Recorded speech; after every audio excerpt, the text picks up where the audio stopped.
अगर आज की सुर्खियों पर नजर डालें तो क्या दिखता है? कहीं कोई तोड़फोड़ चल रही है तो कहीं से कोर्ट का कोई बड़ा फैसला आ गया और फिर अचानक एक ऐसी पॉलिटिकल खबर जो किसी ने सोची भी नहीं थी। तो इतनी सारी अलग अलग खबरों के बीच असल में हो क्या रहा है? मतलब इन सबका कोई कनेक्शन भी है? चलिए आज इसी उलझन को सुलझाने की कोशिश करते हैं। होता है ना ऐसा, जब हम अपने फोन पर न्यूज़ फीड स्क्रॉल करते हैं तो जानकारी का एक सैलाब सा आ जाता है। ऐसा लगता है मानो हम सब कुछ देख तो रहे हैं पर कुछ समझ नहीं पा रहे, बस एक शोर है। देखिए, एक ही दिन में एक तरफ डिमोलिशन की खबरें हैं, दूसरी तरफ कोर्ट के बड़े फैसले हैं और साथ ही नेताओं के तीखे बयान भी चल रहे हैं। ये सब एक साथ मिलकर दिमाग को एकदम घुमा देता है। तो ठीक है, अब इस शोर से थोड़ा आगे बढ़ते हैं। कोशिश करते हैं ये समझने की कि ये जो अलग अलग घटनाएं दिख रही हैं, क्या इनके पीछे कोई पैटर्न है, कोई थीम है जो इन सबको जोड़ती है। तो हमारा पहला थीम है जमीन पर टकराव। मतलब देश के अलग अलग कोनों में जो असल संघर्ष हो रहे हैं, जहां टेंशन बिल्कुल साफ साफ नजर आ रही है। चलिए इन घटनाओं को जरा पास से देखते हैं। दिल्ली में एक अतिक्रमण हटाने का अभियान हिंसक हो जाता है। जेएनयू कैंपस में कुछ नारों को लेकर स्टूडेंट्स पर एफआईआर हो जाती है और उधर जम्मू कश्मीर में एक मेडिकल कॉलेज में एडमिशन को लेकर धार्मिक तनाव की स्थिति बन जाती है। अब देखिए, जगहें अलग हैं, मुद्दे भी अलग हैं, लेकिन इन तीनों में एक धागा कॉमन है और वो है बढ़ता हुआ सामाजिक तनाव। और इसी सिलसिले में जेएनयू प्रशासन का ये जो बयान है कि विश्वविद्यालय नफरत की प्रयोगशाला नहीं बन सकते, ये सिर्फ एक लाइन नहीं है। ये असल में इस बात का संकेत है कि कैंपस के अंदर जो विचारों का मतभेद था वो अब एक गंभीर टकराव बन चुका है और प्रशासन अब इसे कंट्रोल करने की कोशिश कर रहा है। तो यहां समझने वाली बात यह है कि ये सिर्फ लोकल झगड़े नहीं हैं। ये कहानियां असल में देश में चल रहे एक बड़े पैटर्न का हिस्सा हैं। एक ऐसा पैटर्न जहां सामाजिक और धार्मिक दरारें और गहरी होती दिख रही हैं। अच्छा, जमीनी टकराव से अब थोड़ा ऊपर उठते हैं और ये देखते हैं कि देश की जो बड़ी संस्थाएं हैं, जैसे सुप्रीम कोर्ट और इलेक्शन कमीशन, वो इन सब पर कैसे रिएक्ट कर रही हैं। तो सबसे पहले एक टर्म को समझना जरूरी है, SIR यानी स्पेशल समरी रिवीजन। ये इलेक्शन कमीशन का एक प्रोसेस है वोटर लिस्ट को अपडेट करने का।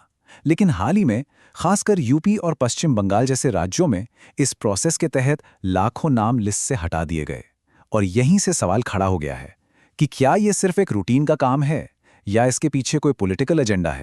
ये विवाद सिर्फ नंबरों का नहीं है, इसके कई पहलू हैं। एक तरफ इलेक्शन कमीशन सुप्रीम कोर्ट में कह रहा है कि ये तो हमारा कर्तव्य है, तो दूसरी तरफ तृणमूल कांग्रेस जैसे दल कह रहे हैं कि ये एक राजनीतिक साजिश है। और मामला तब और पेचीदा हो गया जब नोबेल विजेता अमर्त्य सेन तक को नोटिस पहुंच गया। तो मतलब एक प्रशासनिक प्रक्रिया अब एक बड़ी पॉलिटिकल लड़ाई बन चुकी है। आप देखिए, जैसी चुनौतियां चुनाव आयोग के सामने हैं, कुछ वैसी ही न्यायपालिका के सामने भी हैं। सुप्रीम कोर्ट का एक फैसला आज काफी चर्चा में रहा। मामला है CAA विरोधी प्रदर्शनों से जुड़ा हुआ। एक ही केस में कोर्ट ने उमर खालिद और शर्जील इमाम जैसे एक्टिविस्ट को तो बेल नहीं दी, लेकिन उसी केस के 5 दूसरे सह आरोपियों को जमानत मिल गई। ये फैसला दिखाता है कि कोर्ट UAPA जैसे सख्त कानूनों के तहत हर आरोपी की भूमिका को कितनी बारीकी से देख रहा है। और इसी वजह से ऐसे फैसलों पर अक्सर बहस भी होती है। तो इस पूरे सेक्शन का निचोड़ ये है कि हमारी संस्थाएं, चाहे वो अदालतें हों या चुनाव आयोग, उनके फैसले नागरिकता, विरोध करने के अधिकार और न्याय की परिभाषा को तय कर रहे हैं और इसका हम सब पर गहरा असर पड़ता है। चलिए अब सीधे चलते हैं राजनीति की दुनिया में। देखते हैं कि वहां आज क्या रणनीतिक चालें चली गईं और क्या कुछ ऐसा हुआ जिसकी किसी को उम्मीद नहीं थी। कभी कभी राजनीति में कुछ ऐसा हो जाता है जिसकी हम कल्पना भी नहीं कर सकते, बिल्कुल अनथिंकेबल। और यह है आज की शायद सबसे चौंकाने वाली पॉलिटिकल खबर। सोचिए, भाजपा और कांग्रेस एक साथ। जी हां, राष्ट्रीय स्तर पर जो एक दूसरे के सबसे बड़े विरोधी हैं, उन्होंने ठाणे की अंबरनाथ परिषद में हाथ मिला लिया। मकसद सिर्फ एक, शिवसेना को सत्ता से बाहर रखना।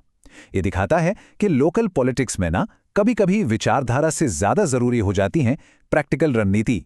अच्छा, सिर्फ गठबंधन ही नहीं, आज का दिन तीखी बयानबाजी के लिए भी याद रखा जाएगा। और ये सिर्फ शब्द नहीं होते, ये पॉलिटिकल सिग्नल होते हैं।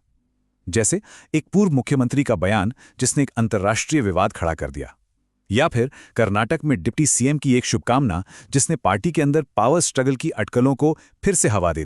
तो अब तक हमने जमीनी हकीकत देखी, संस्थाओं का रोल देखा और राजनीतिक चालें भी समझी। अब समय है इन सारे डॉट्स को कनेक्ट करके एक बड़ी पिक्चर बनाने का। तो अगर आज के पूरे दिन को समेटना हो तो इसकी कहानी 3 मुख्य आइडियाज के इर्द गिर्द घूमती है। पहला, जमीन पर सामाजिक और धार्मिक तनाव खुलकर सामने आ रहा है। दूसरा, देश की बड़ी संस्थाओं का इम्तिहान हो रहा है।